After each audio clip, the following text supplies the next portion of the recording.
Older adults and tech. You may be surprised. Welcome back to Techstination. I'm Fred Fishkin. Joining us from AARP The Magazine is technology editor Jim Lenahan. Hi, Jim. Hi, how are you? Terrific. Well, first off, AARP has research that shows that the age gap when it comes to technology use may not be so wide after all. Tell us a little bit about that. Yeah, absolutely.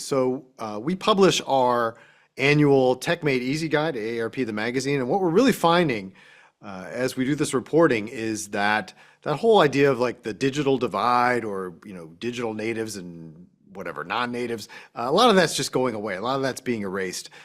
Technology now is so prevalent and has been for a couple of decades now, so prevalent in people's lives that pretty much everybody has smart devices, has access to technology, and what they really want now is just help with how to use it better. Well, this Tech Made Easy guide, this annual edition, you're focusing on some of the gadgets and apps that can really be useful to people. So let's go over some. What might be at the top of the list here?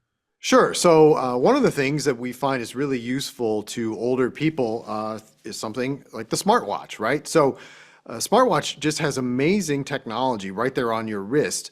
Specifically, what's really helpful to older people is the health technology that's built into it. So many of these watches now have things like heart rate monitors, even sleep monitors. You wear it at night, so it can tell you, give you data on, how much good restful sleep you're getting. Ways that can be really useful then is knowing how you might want to change your sleep routine to make that even better for you. There's just a lot of great technology in these smartwatches that people may not realize. And getting the most out of them isn't always obvious, right? It can be a little bit overwhelming at first, and what we advise people is focus on the features that are important to you. Don't get so worried about the fact that there's so many options on a lot of these devices. Focus on what's important to you, learn how to use that, master that, and then maybe you can move on to something else. Payment apps. Not everybody uses them. What might be some reasons why they should? Yeah, absolutely. These are becoming really common. So common now that, Venmo is like a verb. People say, just Venmo me that money, right? If you owe somebody money on some, tickets that they bought for you. So there are a number of different payment apps. There's Venmo, there's PayPal, there's Apple Pay, there's some others out there. These are reputable services becoming very common. They're easy to use. You just download the app. You can easily link it to your bank account, so you can easily send money to somebody else. But here's the one bit of caution that we advise people. Because they're so popular now and there are so many people on these apps, it can happen sometimes that you may see a lot of similar looking names, names that are similar to the friend you're trying to send the money to. So be extra sure that you have the correct person. Double, triple check that username, check with them, make sure you have it right. Use the safeguards that are built in a lot of these apps where you enter the person's phone number. There's a lot of things you can do here, but really the best thing is just slow down, make sure you have it right before you send that money. If you send it to the wrong person by accident, it can be difficult, maybe impossible to recover that money. But it can be very convenient. They are super convenient.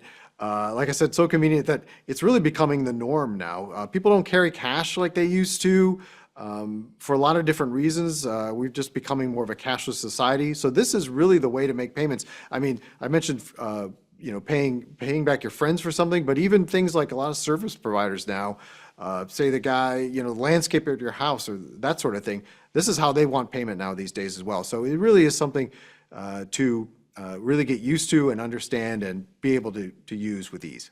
Now, my checkbook is getting so dusty. Oh, absolutely. In the car, there's a lot of technology these days.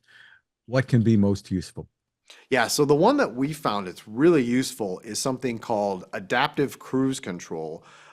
People have been driving, they're familiar with cruise control. You set it to a certain speed, and you don't have to have your foot on the gas pedal.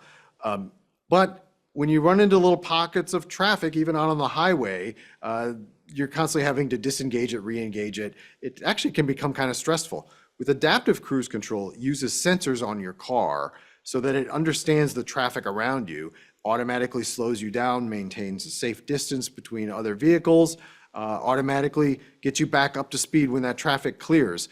It is a safe technology, making driving safe, and it also makes driving less stressful. It really does make things safer.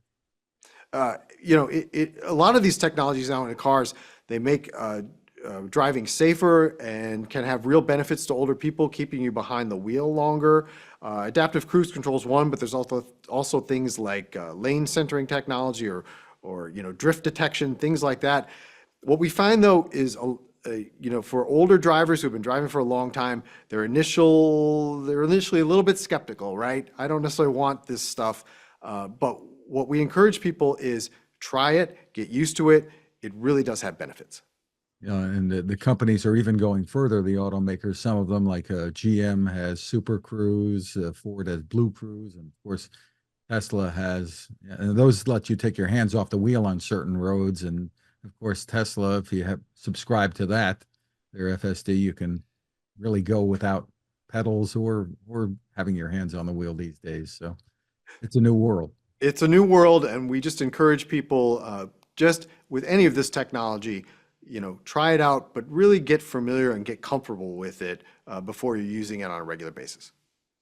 What about finding trusted ways to get news? Maybe a little controversial. Well, one of the big frustrations people have right now with online news is that there are so many news organizations now that require subscriptions, right? It's what's called the paywall. And so you'll see something on Facebook or other social media that looks interesting to you, and you click on that article and you don't have access. And we can't be expected to subscribe to everything, right?